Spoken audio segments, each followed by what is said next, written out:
পাকা আমের বহু ধরনের রেসিপি বাড়িতে বানিয়েছেন। একবার অনুরোধ করব, পাকা আম শেষ হওয়ার আগে এই রেসিপিটি একবার হলেও বাড়িতে বানিয়ে দেখুন। বাচ্চা থেকে বড় প্রত্যেকেই কিন্তু ভীষণ পছন্দ করবে। কি করে তৈরি করলাম চলুন তাহলে দেখে নিন, সঙ্গে থাকুন, আশা করছি আপনাদের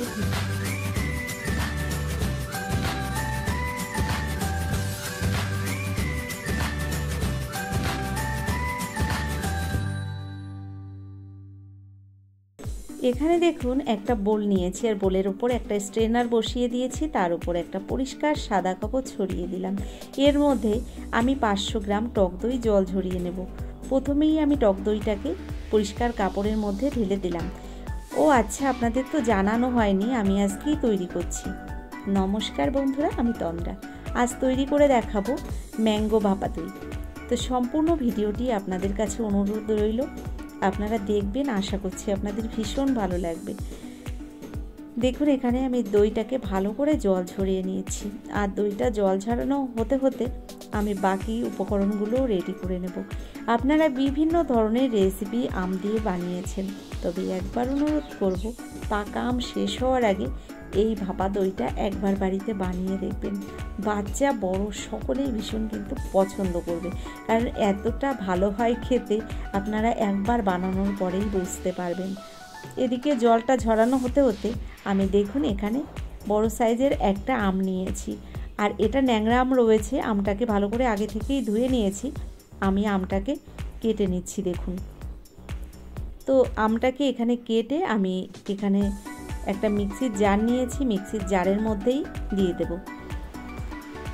তো আমটা একটু নরম দেখেই নিলে ভালো হবে এই রেসিপিটি। তো আমি একটা সুন্দর দেখে মিষ্টি আম নিয়েছি, আর চেষ্টা করবেন অবশ্যই একটা মিষ্টি দেখে আম নেওয়ার। আমি এখানে একটা আম নিচ্ছি, আপনারা চাইলে আমের পরিমাণটা বাড়িয়েও দিতে পারেন। দেখুন আমটাকে ভালো করে আমি চামচ দিয়ে এভাবে তুলে নিচ্ছি, আর তুলে মিক্সির জারের মধ্যেই দিয়ে দিচ্ছি। তো বাকি আমটাকেও আমি এই জারের মধ্যে দিয়ে একটা পেস্ট বানিয়ে নেব। তো পাকা আমের পেস্ট বানাতে খুব একটা টাইম লাগে না, যেহেতু আমটা তো ভীষণ নরম রয়েছে, হাত দিয়েও চটকে নিলে হয়। তবে মিক্সিতে পেস্ট বানিয়ে নিলে কোনো রকম এর মধ্যে লাঞ্চ থেকে যাবে না। তো দেখুন আমি এখানে মিক্সির মধ্যে দিয়ে দিলাম, এবার পেস্ট বানিয়ে আবার ফিরে এসেছি। তো কি করে তৈরি করব এই রেসিপিটি, সঙ্গে থাকুন, দেখতে থাকুন, আশা করছি ভালো লাগবে। দেখুন এদিকে টক দইটার জল ভালো করে ঝরিয়ে নিয়েছি, আর আমি যতদূর সম্ভব হাত দিয়ে চেপে চেপে বাকি জলটাকেও বের করে নিচ্ছি। দইয়ের মধ্যে কোনো রকম জল থেকে গেলে কিন্তু এই ভাপা দইটা খেতে খুব একটা ভালো লাগবে না। তো যতটা সম্ভব জলটাকে ঝরিয়ে নেওয়ার চেষ্টা করবেন। দইটাকে জল ঝরিয়ে নেওয়ার পরেই বোলের মধ্যেই ঢেলে দিলাম।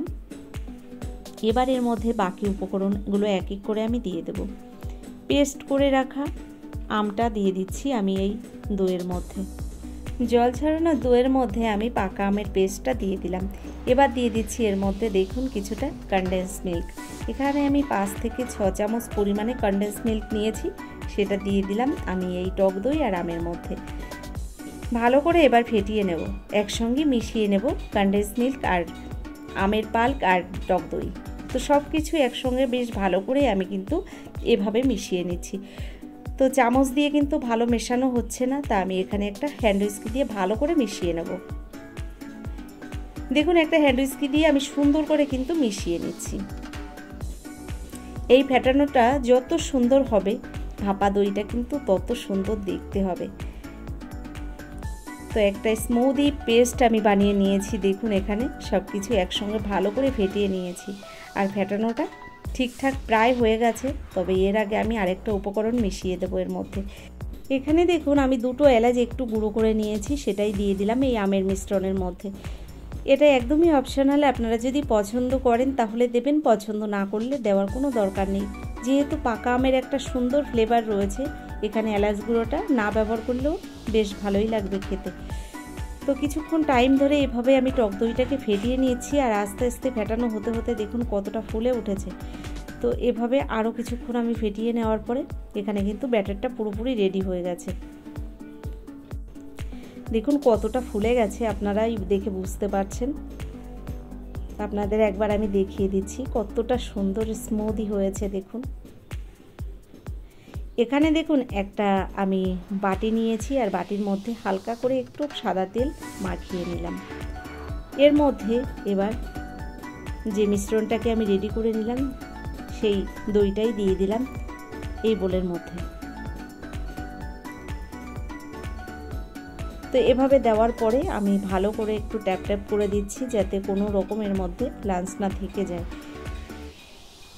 তো এভাবে একটু ট্যাপ ট্যাপ করে নিলে দইটা কিন্তু দেখতে এত সুন্দর হবে।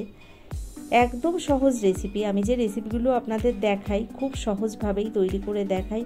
আপনারা কিন্তু যে কেউ বাড়িতে একবার চেষ্টা করলেই কিন্তু এই রেসিপিগুলো বানিয়ে নিতে পারেন, কারণ আমি খুব সহজেই আপনাদের চেষ্টা করি দেখানোর।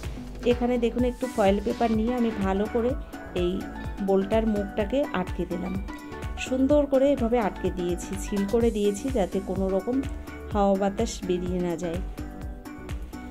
এবার এখানে দেখুন একটা ডেস্কির মধ্যে আমি জল গরম বসিয়ে দিয়েছি, আর জলের ওপর একটা স্ট্যান্ড বসিয়ে তার উপরে একটা প্লেট দিয়ে দিলাম। এবার দেখুন প্লেটের উপর আমি বাটিটাকে সুন্দর করে বসিয়ে ঢাকনা বন্ধ করে ঢেকে দিলাম। প্রায় 20 মিনিট মতো আমি ভাপিয়ে নেব। তো হাই ফ্লেমে আমি 10 মিনিট মতো ভাপিয়ে নিয়েছি, তারপরে লো টু মিডিয়াম ফ্লেমে আরও 10 মিনিট রেখেছিলাম। এখানে টোটাল 20 মিনিট আমি ঢাকনা বন্ধ করে রেখেছি। 20 মিনিট বাদে আপনাদের একবার চেক করে দেখাবো। ভীষণ গরম রয়েছে, তো একটা চামচ দিয়ে আপনাদের কিন্তু আমি একবার দেখিয়ে দিচ্ছি। দেখুন চামচের পেছনের অংশটা একটু দাবিয়ে দেখলাম, তো এর মধ্যে কোনো রকম আটকে যাচ্ছে না। তো দইটা কিন্তু পুরোপুরি রেডি হয়ে গেছে। আর নামিয়ে নেওয়ার পরে আমি 1 ঘন্টা মতো ফ্রিজে রেখেছিলাম। ঠান্ডা করে নিয়ে একবারে আপনাদের সামনে চলে এলাম। এবার একটা প্লেটের মধ্যে আমি ডিমোল্ড করে নিচ্ছি দইটাকে।